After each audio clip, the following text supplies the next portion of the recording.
volunteer for Dyspraxia Foundation. I have done that 17 years. My son's age 19, he has dyspraxia. Dyspraxia is like an umbrella in a sense. It's different abilities, different conditions, speech and language, hand and eye coordination. I found when I just started off with our Robert that there was nothing at all, any support, anything that would help us. When I spoke to one of the consultants, Dr. Prairie, he said to me, well, to be honest, Wendy, he said, if you ring the foundation and get in touch with them. So first of all, I started off as a telephone contact. Then a few years down the line, I kept getting emails. People had listened to me talking about the Dyspraxia Foundation and how Robert was. And then over the years, we've had ups and downs, trouble with the education system. But then we've got further on, one door shuts, you open another and you try something else. And then it's like snowballed, as the going says, in that way that we do it. You know, it's like everyday living, if you would. I do it like every day. I'll be telling everybody if they're just diagnosed, don't worry, you blame yourself, it's not you. You've been all the way through that, you cry because you think you've done something wrong when you're expecting, but it's not you, it just happens.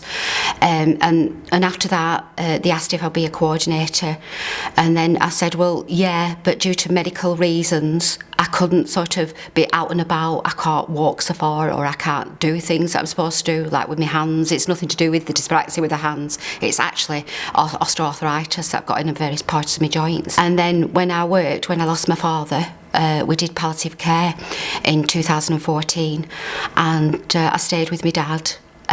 So me and my husband did it, and it lasted 16 days and 16 nights. And then after that, it was like I was stuck. My son was at uni, my dad had gone, and it was like, whoa, I'm sat here being depressed. And it was like, oh, I'll have a glass of wine. Well, I can't really afford it, but then I'll have a bottle. You know, and it was like that type of thing. And then it was like a wake-up call, and I went to see my GP. And then when I had an appointment with the job centre, I went down to talk to the job centre. Very nice lady. We discussed everything. I had a medical. She said, basically what it is, Mrs. Howarth, you can volunteer, but because you can't get paid work, you can't do it every day. So I volunteered at CVS with Donna Talbot at Blackburn CVS. We had a good chat, me and my husband Bob, and then Donna said, I've got just the ideal thing, would you like to volunteer at Mill Community Centre, because you don't live so far? And I thought, oh yes, what does it entail? And she says, well, obviously keeping the centre clean, tidy, you answer the phones, Bob can clean the centre, just giving word that there's different activities in Blackburn with Darwin at different community centres. Oh, I said, yeah, that's for me. And then my husband said, well, she likes gabbing, so that'll be fine. So then obviously we did that, and then it snowballed, and then we got talking about actually with dyspraxia, with various like bipolar, alcohol issues, mental health issues.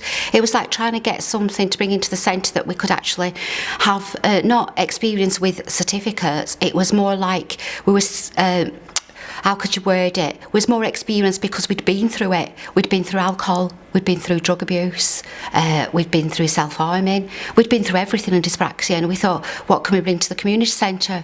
So we got chatting with Donna, and Donna said, you have some great ideas, let's bounce it off each other, let's put it down, what do you want to do? So then we decided to actually call a group called East Lancs Umbrella Society that will be shortly setting off, as the going says. And East Lancs, because we felt it's always raining, but it covers all East Lancs like I do. And then the umbrella is to keep you dry, warm, and then obviously for everybody to feel secure when they come to a centre doing activities, cards, and also not disappearing the services that we can help is like the wellbeing clinic will be coming in, giving talks on that. The library, I think it's a brilliant idea because a lot of people like the library. We get a lot of old people trying to come and they can't really go downtown because of the mobilities. So obviously the library is great because now, and also I've asked a word with the management and maybe I'll be able to bring some children like after school and do the reading, help them with the reading because we've plenty of books here. We've got large print, we've got pictures that I deal with pictures like what I did with my son because he couldn't speak, his speech and language were poor, so it was like showing pictures and different things and helping them read. So I think the library is a good thing. A lot of children come past here and it's a case of bringing them in. We've got computers and they can surf the net, as they say, obviously, and read books, and then we're here to have a chat. I'll be here every day, and then a parent's coming to see me tomorrow afternoon and having a chat and just about the dyspraxia. So it's like opening the community centre to a new everything for everybody really. And now that the centre obviously will be involved in the library soon and all the work being done, I think it's a really good idea to have things like this. I'll be able to do a reading corner, I've been told, which is fantastic, and it's a plus sign for me with dyspraxia, and I love children.